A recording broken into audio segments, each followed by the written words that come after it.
उपस्थित सर्व भाविक आणि सज्जन, जमलेले उपस्थित असणारे सर्व सेवेकरी आणि भाविक, आज 2 ऑक्टोबर विजयादशमी आणि आत्ताच आपणाला प्रतिपदेपासून तर आजपर्यंत झालेल्या सेवेचा तथा नवरात्राचा एक मार्गदर्शनाचा भाग शास्त्रीनं आपणाला सांगितला। त्याचबरोबर आज महात्मा गांधी आणि लालबहादूर शास्त्री या 2 महान विभूतींचे जन्मदिवस म्हणून देशात साजरा होत आहे। त्या दोघांचेही जीवनादर्श पुढील नागरिकांना, पुढील पिढ्यांना ते अत्यंत मौलिक ठरणारे आहेत। म्हणून या दोघांचेही जीवनादर्श आपल्या आचरणात आणण्यासाठी थोरा मोठ्यांचे हे जीवनादर्श आपण पाठ्यशिक्षणापासून तर शालेय शिक्षणापर्यंत ते जनतेपर्यंत पोचणं आणि पोचवणं काळाची गरज आहे। तदनंतर उद्या पाशांकुशा एकादशी आहे, थोडक्यात करी दिन आहे। वर्षात ठराविक वेळा करी दिन येत असतात, ते चंद्रग्रहणाच्या दुसऱ्या दिवशी, सूर्यग्रहणाच्या दुसऱ्या दिवशी, विजयादशमीच्या दुसऱ्या दिवशी, मकर संक्रांतीच्या दुसऱ्या दिवशी। वर्षातून सुमारे 4 कर दिन महत्त्वाच्या कामाला वर्ज्य असणारा दिवस त्याला कर म्हणतात। अशा करीच्या दिवशी दैनिक कामाशिवाय महत्त्वाची कामं आपण करू नये, हे सातत्यानं या संस्कृतीनं आपणापर्यंत हे विचार पोचवलेले आहेत। तदनंतर 6 ऑक्टोबर रोजी कोजागिरी पौर्णिमा आहे। कोण जागा आहे हे शोधण्यासाठी स्वर्गीय प्रमुख देव इंद्र, चंद्र, लक्ष्मी आणि कुबेर यांचा आगमनाचा दिवस असतो। म्हणून आपण रात्रीला 12 ते 12:39 या वेळेमध्ये एका पाटावर मांडणी करून चंदन घासून त्याचा बांगडी इतक्या आकाराचा चंद्र बनवावा। त्याच्या डाव्या बाजूला 2 सुपाऱ्या मांडाव्यात, मध्यभागी कलश ठेवावा, त्याला इंद्राचा प्रतीक असं म्हणतात। आणि अशा पद्धतीनं आपण ही मांडणी करून आपण गाईचं दूध आटवावं। 12:15 ते 12:30 या काळात ते चंद्र प्रकाशात ठेवावं। तत्कालीन ऋषीमुनींना अशी चिंता पडली की स्वर्गीय देव या भूतलावर थोड्या वेळासाठी येत आहेत, त्यांचं स्वागत कसं करायचं आणि त्यांना आवडणारं जे अमृत आहे ते आपल्याकडं नाही, आपण द्यायचं कुठून? ऋषीमुनी चिंतेत असताना चंद्रानं त्यांना विचारलं, ऋषींनो तुम्ही चिंता का करता? होय म्हणे, आम्ही चिंतेत आहोत, तुम्ही काळजी करू नका। कलियुगाचं भूतलावरचं अमृत म्हणजे गाईचं दूध आहे, तुम्ही ते तापून माझ्या प्रकाशात ठेवा। मी स्वर्गीय असणारं जे अमृत आहे ते माझ्या शलाकातून, किरणांमधून त्या दुधात पाठवतो आणि त्या दुधाचं ते अमृत होईल। अशी पूर्वपरंपरेनुसार त्या भूतलावर मोठ्या उत्साहानं, आनंदानं कोजागिरी साजरी करण्याची पूर्वपरंपरा आहे। म्हणून अशा पद्धतीनं आपण एक 15 मिनिट चंद्रप्रकाशामध्ये आटवलेलं ते गाईचं दूध नैवेद्य दाखवून सर्वांना ते अमृत म्हणून द्यावं, असा कोजागिरीची ही पूर्वपरंपरा आपल्या ऋषीमुनींनी आज तगायत टिकून ठेवलेली आहे. म्हणून आपण ही कोजागिरी पौर्णिमा करत असतो. पुढील पंधरवडा दिवाळीचा आहे. तो आपणाला सांगितलाच की दिवाळी हा लक्ष्मीचा सण आहे. तसा अश्विन महिना हा पूर्ण प्रतिपदेपासून दिवाळीपर्यंत लक्ष्मीचाच महिना समजला जातो. आणि या काळात आपण सांगितल्याप्रमाणे महिनाभर श्री दुर्गा सप्तशती या ग्रंथाचे पाठ केवळ दसरा झाला म्हणून थांबून चालणार नाही. म्हणून आपण ते पुढेही चालू ठेवावेत. देशाच्या सुबत्तेसाठी, सुरक्षेसाठी, समृद्धीसाठी नुकतीच महिनाभरात घडलेल्या ज्या घटना मगाशी वाचून दाखवल्या त्याचं निवारण करण्यासाठी उद्ध्वस्त झालेले प्रपंच आणि मन अत्यंत आपणाला संयमानं त्यांच्यापर्यंत सामोरं जाणं क्रमप्राप्त आहे. त्यासाठी 100 कोटी पाठ आपण पूर्वी संकल्प केलेला होता. त्यातील एक 10 कोटी पाठ अजून ग्रहपाठ बाकी आहे. आणि त्या निमित्तानं राज्याला आशीर्वाद आणि सुरक्षा मिळण्यासाठी भगवतीकडे हे नकळत साकडं घातलेलं आहे. यामध्ये आपण तमाम महाराष्ट्रवासियांनी, भारतवासियांनी फावल्या वेळेत आपला वेळ द्यावा, त्यात सहभाग घ्यावा. आणि त्यामुळं भगवती निश्चितपणे आपणाला अजून काय काय देणार आहेत.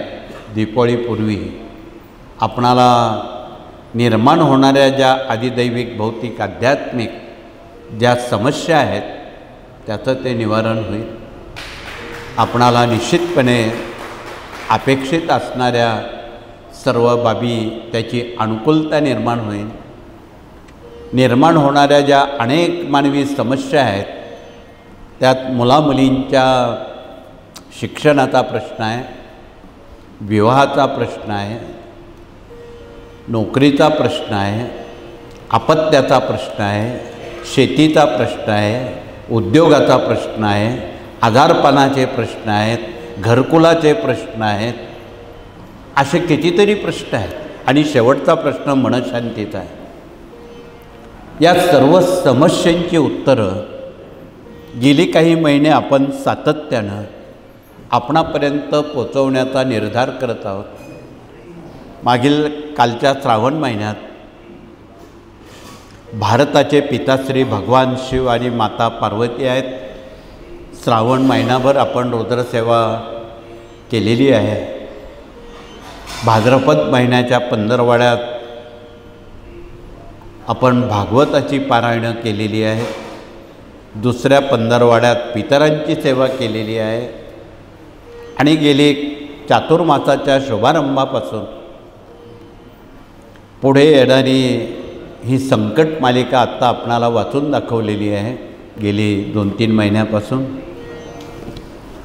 आणि या सर्व समस्येवर मात करण्यासाठी प्रत्येकानं दरमहा 1,00,000 जप स्वामींचा जर आपण लिहिला तर निश्चितपणे स्वामी आपली या सर्व दैविक, अधिदैविक, भौतिक, वैयक्तिक, कौटुंबिक समस्यातून सुटका करून आशीर्वाद देतील. म्हणून आपणाला प्रतिमहा किमान 1,00,000 जप श्री स्वामी समर्थ याचं आपण सातत्यानं लिखाण करावं. अनेक केंद्रांमध्ये अनेक जण खूप आघाडीवर आहेत.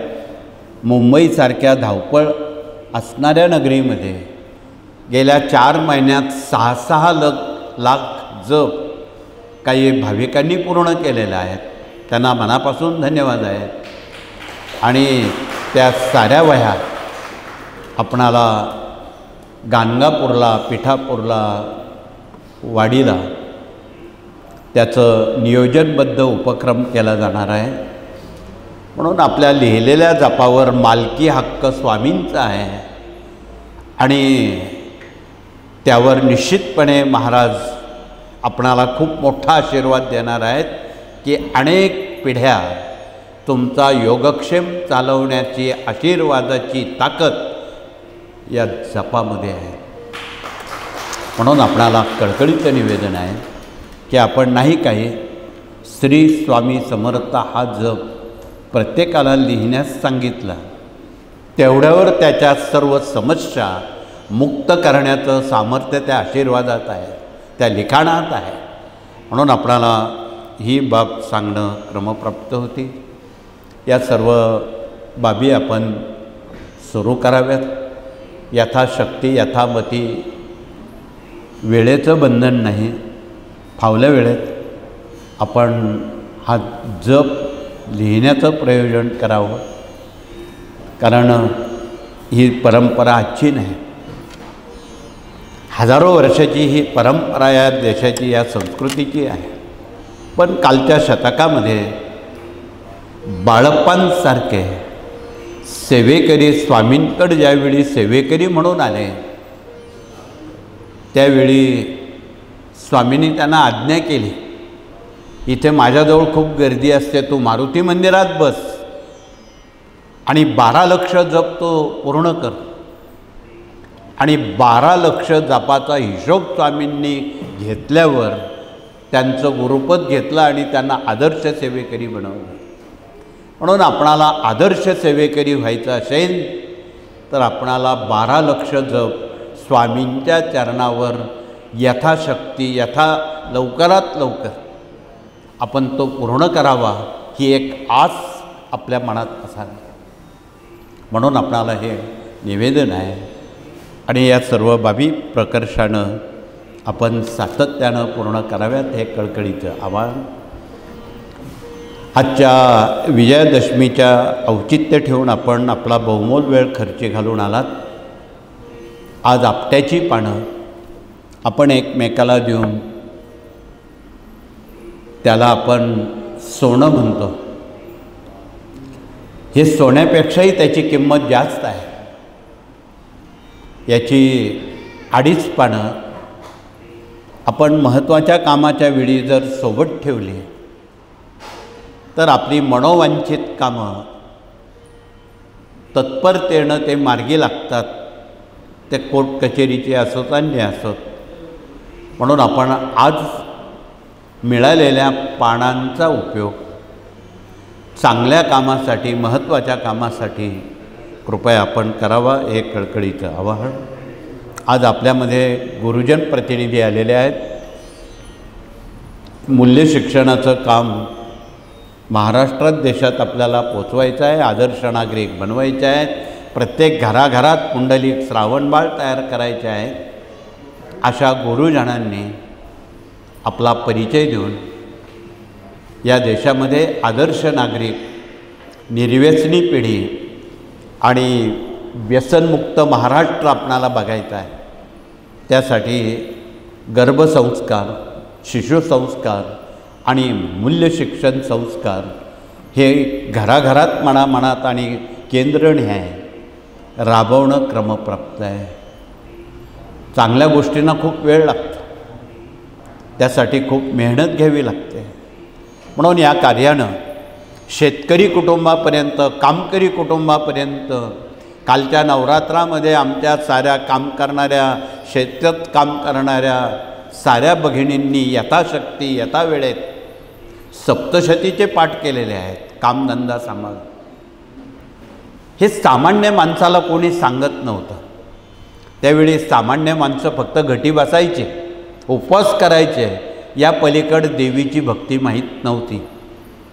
आज सेवेकरी परिवार एवढा सुज्ञ झालेला आहे की तो निश्चितपणे भगवतीला जे अपेक्षित आहे ती कामं सेवेकरी बिनबोभाट करतात. भगवतीचा मंत्र नवारणव मंत्र आहे, तो सर्वांना माहीत आहे. भगवतीला अपेक्षित असणारी दुर्गा सप्तशती, त्याचं आपण पारायण करत असतो. भगवतीला वर्षातून एकदा जाऊन कुलस्वामिनी म्हणून तिला हिरवी साडी, हिरवा खण, ओटीचं सामान, पुरणाचा नैवेद्य करत असतो. सोबत कुलदैवताची सेवा म्हणून खंडोबा हे आपलं कुलदैवत आहे. त्यांच्या मुख्य ठिकाणी त्यांचे 14 पीठं महाराष्ट्रात आहेत. पैकी आपल्या कुलाचाराप्रमाणे त्यांना एक धोतर, एक उपरणं, 1.25 पाव हळद, कांद्याचं वांग्याचं भरीत, पूर्णा वरणाचा नैवेद्य एवढं खंडोबाला पुरेसं आहे, प्रिय आहे. म्हणून कुटुंब प्रमुखांनी प्रति रविवारी मल्हारी सप्तशती या ग्रंथाचं पठन केल्यानं कुटुंबात मतभिन्नता दूर होईल, कटुता दूर होईल, अडलेली कामं मार्गी लागतील की ज्यामुळं मुलामुलींची लग्न अडलेली आहेत, थांबलेली आहेत, प्रलंबित आहे, त्याला दिशा मिळेल, आशीर्वाद मिळेल. म्हणून तो ग्रंथही आमचे प्रतिनिधी सप्तशतीसोबत मल्हारी सप्तशती आणि सकाळी तुम्ही भोपाळीनंतर पारायण केलेलं स्वामी चरित्र, आज गुरुवार आहे, याचाही ओळख परिचय होणाऱ्या सेवेकऱ्यांपर्यंत आपण पोचवावा. ज्यांना सेवेकरी व्हायचं आहे कृपया त्यांनी हात वरती करावेत. आज बरेच नवीन प्रतिनिधी आलेले आहेत, धन्यवाद. त्यांना सेवेकरी होणं स्वाभाविक आहे आणि सेवेकरी होण्यासाठी हे 18 विभाग सक्षमपणे काम करण्यास तयार आहे. स्वतःचा वेळ चांगल्या कामासाठी खर्च घालून एक निरपेक्ष मनानं, शुद्ध मनानं हे प्रतिनिधी आपल्यात आलेले आहेत. म्हणून कृपया या 18 विभागामध्ये आपला सहभाग, आपला अभ्यास, आपलं सहकार्य निश्चितपणे अनुभूती आल्यावर आपण याचं अभ्यासक, प्राचारक, प्रसारक आपण होण्याचं करावं, हे कळकळीचं आवाहन. सोबत प्रश्न उत्तर आणि मार्गदर्शक प्रतिनिधी आपल्यात आलेले आहेत. आज जरी सण आहे तरी सणाची कामं चुटकीसारखे लवकर उरकून इथे भगिनी आणि पुरुष प्रतिनिधीसुद्धा आलेले आहेत. का तर ही स्वामींची सेवा आहे, हा एक त्याग आहे. आणि सणवार सगळं बाजूला ठेवून स्वामींचं काम करणं, त्या आशीर्वादास आपण पात्र ठरणारे आहात असं म्हणायला बिलकुल अतिशयोक्ती नाही.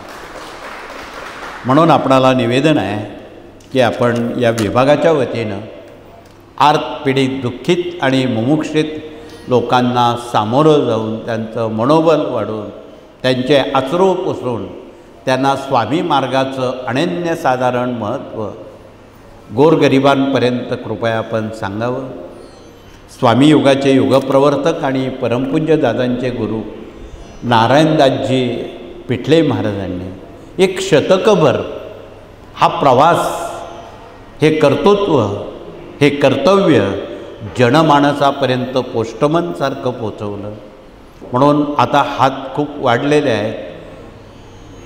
या कार्याचं रूपांतर वटवृक्षात झालेलं आहे आणि जगात आम जनतेला हरवलेली मनशांती ती फक्त स्वामी कार्यातून मिळते हे माहीत झालेलं आहे.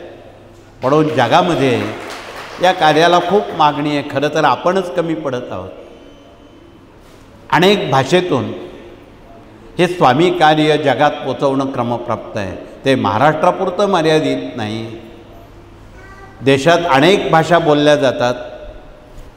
त्या सर्व भाषेतून हे स्वामींचं कार्य त्या त्या प्रांतात पोचवणं ही आपली सर्वांची, बहुभाषिकांची जिम्मेदारी आहे.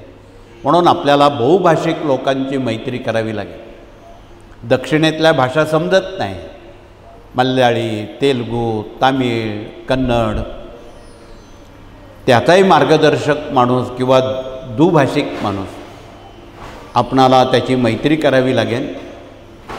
आणि प्रत्येक राज्यात बोलल्या जाणाऱ्या भाषेतून हे स्वामींचं कार्य आपणाला पोचवणं ही आपली सर्वांची जिम्मेदारी आहे. पाठोपाठ आपल्यामध्ये विवाह मंडळ आलेलं आहे. आज सर्वात अवघड चिंता, प्रश्न मुलामुलींच्या लग्नापैकी मुलांच्या लग्नाचा आहे. एक वेळी मुलींचं लग्न करणं सोपं आहे, मुलांचे लग्न करणं खूप अवघड आहे. आपल्याला थोडंसं वेगळं वाटेल, मुलांची काय अडचण आहे. पण आजच्या मितीला या कलियुगात सर्वात अवघड प्रश्न मुलांच्या लग्नाचा आहे.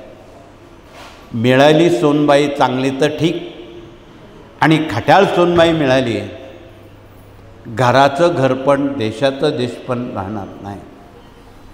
म्हणून आपणाला निवेदन आहे की विवाह मंडळातून आपण धर्म, अर्थ, काम, मोक्ष हे 4 पुरुषार्थ या विभागावर अवलंबून आहे. त्यासाठी बिना हुंड्यानं, बिना सोन्या नाण्यानं, अति अल्प खर्चानं आपणाला मुलामुलींची विवाह गाव पातळीवर व्हावीत. म्हणून गाव तेथे केंद्र आणि घर तेथे सेवेकरी ही जर संज्ञा आपण लागू केली आणि प्रत्येक गावात विवाह मंडळं उभी केली तर गावन्याय हा प्रश्न मार्गी लागेल. म्हणून आपण गावागावामध्ये विवाह मंडळाचा वृक्ष त्याची आपण लागवड करावी. पण अट एक आहे, बिना हुंड्यानं, बिना सोन्या नाण्यानं, अति अल्प खर्चानं आणि साखरपुड्यात जर तुम्ही विवाह केले तुम्हाला मागे बागण्याची वेळ येणार नाही.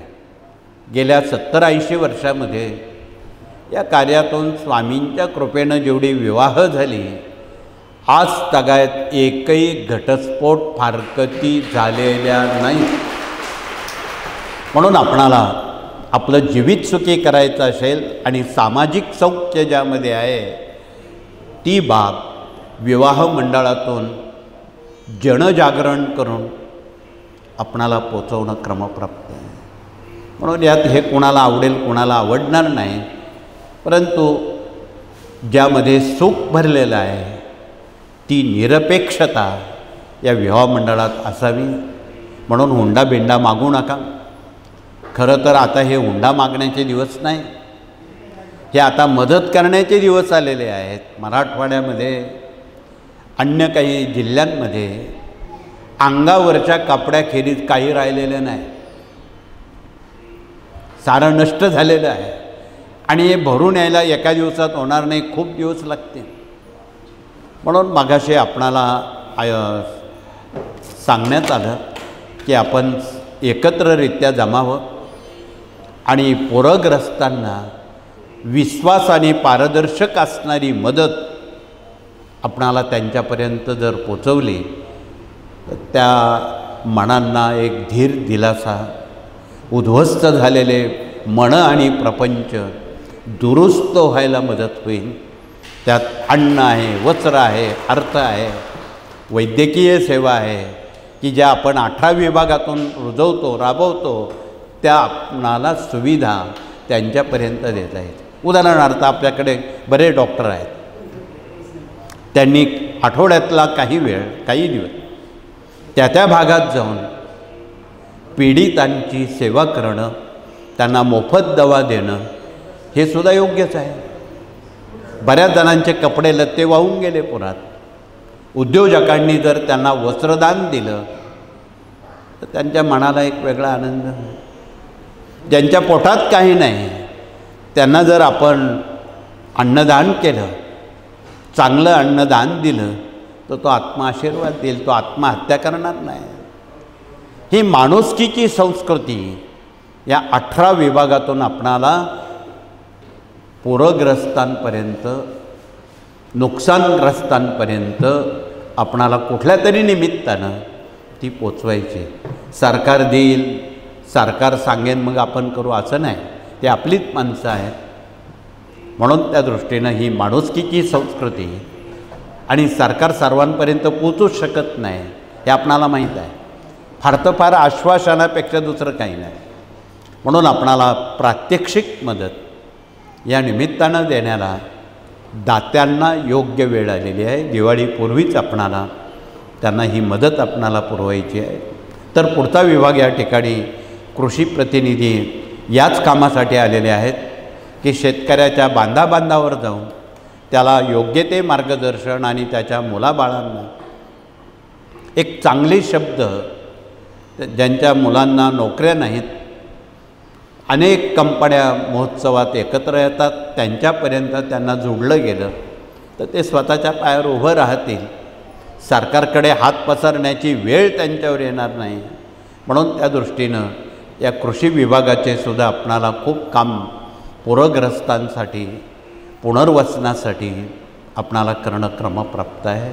त्या पुढचा विभाग आरोग्य विभाग आहे. इथे प्रति गुरुवार रविवारी मोठ्या प्रमाणात असाध्य आजाराला घेऊन अनेक कॅन्सर रुग्ण येतात आणि तो कॅन्सर आजार बरा होण्यासाठी इथे गेल्या 2 दशकांपासून दवा उपलब्ध केलेला आहे आणि गेल्या 2 दशकामध्ये काही लाख लोक या दव्यानं बरे झालेले आहेत, ठणठणीत बरे झालेले आहेत.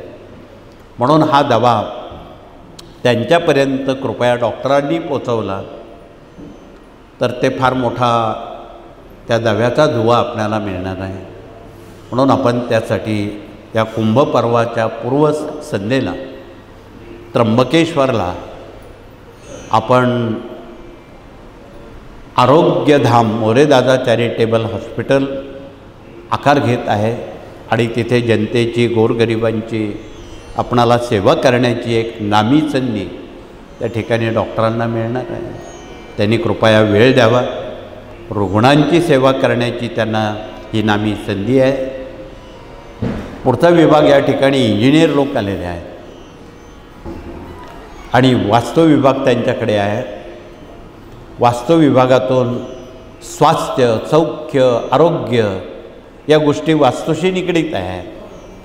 म्हणून वास्तू कशी असावी, काय गोष्टी नसाव्यात, कुठल्या असाव्यात, बंद पडलेली घड्याळं का नसावीत, किचनला काळा दगड का लावू नये, या साऱ्या बाबी ज्ञानदान 1 ते 4मध्ये आमचे प्रतिनिधी उभे असणारे आपणाशी संवाद साधणार आहे दिवसभरासाठी. कृपया तोडफोड अनामिक न करता साध्या सोप्या पद्धतीत आपणाला वास्तूचं वास्तूपण टिकवणं क्रमप्राप्त आहे. त्यासाठी हा सर्व खटाटो. तर पुढचा विभाग या ठिकाणी कायदेशीर सल्लागार प्रतिनिधी आलेले आहेत. वकील आणि न्यायमूर्ती आलेले आहेत. त्यांनी जनतेला कायदा आणि अध्यात्म या चाकोरीतून दैनंदिन वाटचाल कशी करावी याविषयी ते सातत्यानं दिवसभरासाठी सेवा केंद्र निर्मितीसह या सर्व बाबी समजून सांगणार आहेत. म्हणून आपण त्यांच्या विचाराचा आपण कृपया लाभ घ्या. त्यांच्यासोबत प्रशासकीय कामकाज आणि प्रशिक्षण प्रतिनिधी देखील आलेले आहेत. सोबत स्वयंरोजगार प्रतिनिधी, पर्यावरण प्रकृती प्रतिनिधी, पशुगोवंश प्रतिनिधी, माहिती तंत्रज्ञान प्रतिनिधी, युवा प्रबोधन प्रतिनिधी या सर्व सह देश विदेश अभियान प्रतिनिधी, दुर्ग अभियान प्रतिनिधी, हे 8ही प्रतिनिधी जनकल्याणासाठी, मानव कल्याणासाठी प्रयत्नशील आहेत. योग्य काय, अयोग्य काय या 8ही विभागातून जनतेला सुज्ञ बनवण्याची हमी या विभागातून केली जाते. त्याकडे आपण अत्यंत बारकाईनं अभ्यासक म्हणून, उपासक म्हणून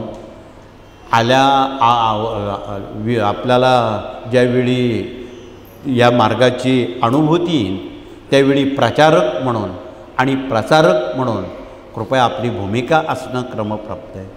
बऱ्याच वेळा आपलं काम झालं की आपण मार्गाकडे पाठ करतो. तसं न करता स्वामी आपल्या पाठीशी उभे आहेत म्हणून स्वामींकडं पाठ करू नये, हा त्याचा अर्थ आहे. म्हणून स्वामी सांगतात, भिवू नकोस, मी तुझ्या पाठीशी आहे, तू पाठ करू नको. याचा अर्थ नीट मराठी वाक्य एकच आहे, त्याचा भावार्थ वेगळा आहे. म्हणून त्या दृष्टीनं आपणाला स्वामी कार्याची पाठराखण आपणाला सातत्यानं करावी लागणार आहे. अशा अनेक बाबी या समूहातून, या 18 विभागातून जनतेला सुज्ञ बनवण्याचं काम, तसं हे गोड्या पाण्याचे झरे आहेत, आपण ते अवश्य प्राशन करावेत, त्याला ज्ञानाची पानपोई फार तर म्हणता येईल.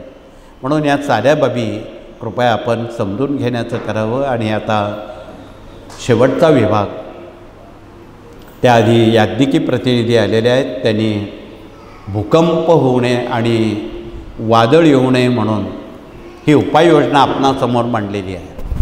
आणि ही जगमान्य आहे, जगाला मान्य आहे. म्हणून जगात आता उद्या काय काय होणार हे मग आपण ऐकलं.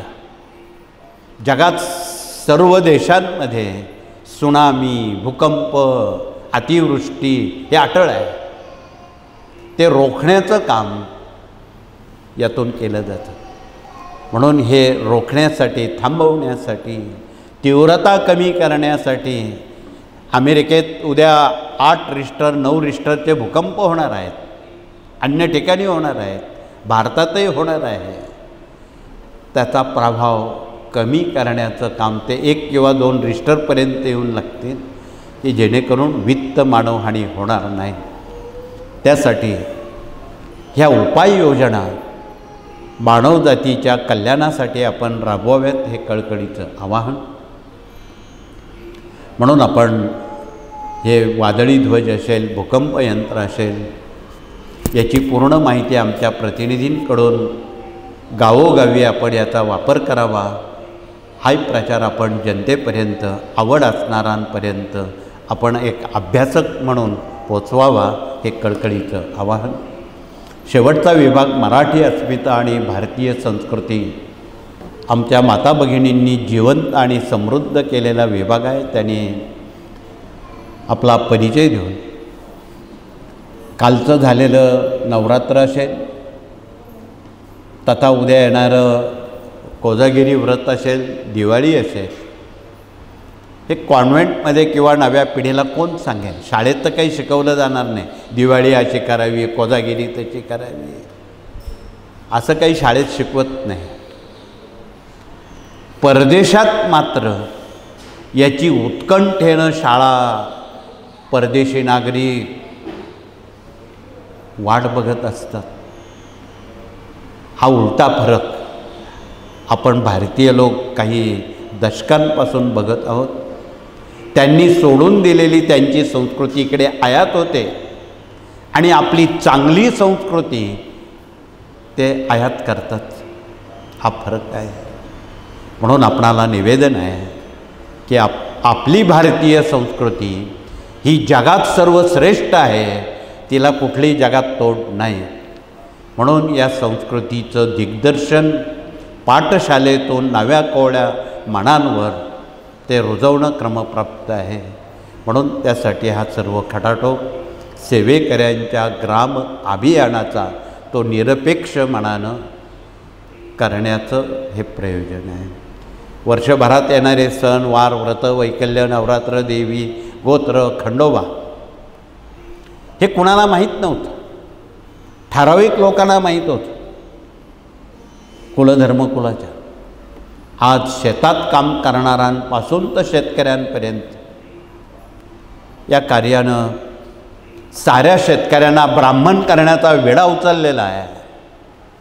आणि आमचा शेतकरी जर ब्राह्मण झाला तर तो या निसर्गावर, या आपत्तीवर निश्चितपणे मात करेल, हे आम्ही अगदी काळ्या दगडावरचे रेघेप्रमाणे सांगतो. म्हणून आपणाला निवेदन आहे. आणि भगवान श्रीकृष्णांनी गीतेच्या 15व्या अध्यायामध्ये ऊर्ध्वमूलम मधः शाखा या वृक्षाचं वर्णन करताना अन्न हे पूर्ण ब्रह्म आहे, अन्न हे ब्रह्म आहे आणि त्या ब्रह्माला जो निर्माण करतो तो खरा ब्राह्मण आहे. अन्न हे ब्रह्म आहे, त्याचा निर्माता ब्राह्मण आहे. मग आता अन्न म्हणजे काय, शेती म्हणजे काय, निर्माता म्हणजे काय, याची फोड करून सांगण्याची आपणाला आवश्यकता नाही. म्हणून हा देश शेतकरी सुखी तर जग सुखी या तत्वावर चाललेला आहे. म्हणून त्याला अडचणीतून बाहेर काढण्याचं काम आपलं सर्वांचं आहे. आमच्या महात्मा गांधींनी सुद्धा या देशाची वल्गना करताना, शास्त्रींनी सुद्धा वल्गना करताना सांगितलं, हा देश कृषीप्रधान आहे. 80% खेडी आहेत आणि 20% शहरं आहेत. खेड्यात चला, संस्कृती शिका, असं त्याहीवेळी त्यांनी आर्जवून सांगितलेलं होतं आणि त्याची प्रचिती आजही अनेकांना येते. म्हणून आपणाला या देशाला कृषी विभागातून समृद्ध करण्याचं काम या 18 विभागातून आपणाला कृपया करावं, एवढंच कळकळीचं सांगून दिवाळीपूर्वीच्या आपण पूर्वसंध्येला सामोरं जात आहोत. पण आपलीच दिवाळी न करता जे दुःखित पीडित लोक आहेत त्यांच्या चेहऱ्याकडे बघा, त्यांची अवस्था बघा. फटाके फोडू नका. फटाक्यांना जी आपण रक्कम विकत आणणार आहोत ती पूरग्रस्तांसाठी आपण पोचवा. त्यांची दिवाळी चांगली कशी होईल हा आपण विचार करा. म्हणून आपणाला ही माणुसकी शास्त्र या कार्यातून जनतेपर्यंत पोचवणं क्रमप्राप्त आहे. म्हणून एवढंच कळकळीचं सांगून पुनश्च आपणा सर्वांना मनापासून शुभेच्छा, धन्यवाद देऊन हात जोडून आपण प्रार्थना करून हे सत्र थांबू. सर्वप्रथम सामुदायिक प्रार्थना होईल. प्रार्थनेनंतर नंबर 1च्या गेटनं भगिनी समाधीमठ औदुंबराला केवळ परिक्रमा न करता वळसा घालून दरबारात येतील आणि मौनानं स्वामींना दर्शन घेऊन जागेवर बसतील. नंबर 2च्या गेटनं पुरुष प्रतिनिधी त्याप्रमाणे आचरण करतील आणि पुढील उपक्रम आमचे प्रतिनिधी, आज गुरुवार आहे, स्वामींचा वार आहे. आपण मधल्या सत्रामध्ये श्री स्वामी चरित्र सारामृत सेवेकरी होण्यासाठी त्याचं सामुदायिक वाचन करत असतो. जे भाग्यवंत पुण्यवंत आहे ते तासाभरासाठी निश्चितपणे त्यात सहभाग घेतील अशी वल्गना करून पुनश्च आपणा सर्वांना मनापासून शुभेच्छा, धन्यवाद देऊन आपण हे सत्र थांबू. श्री स्वामी समर्थ.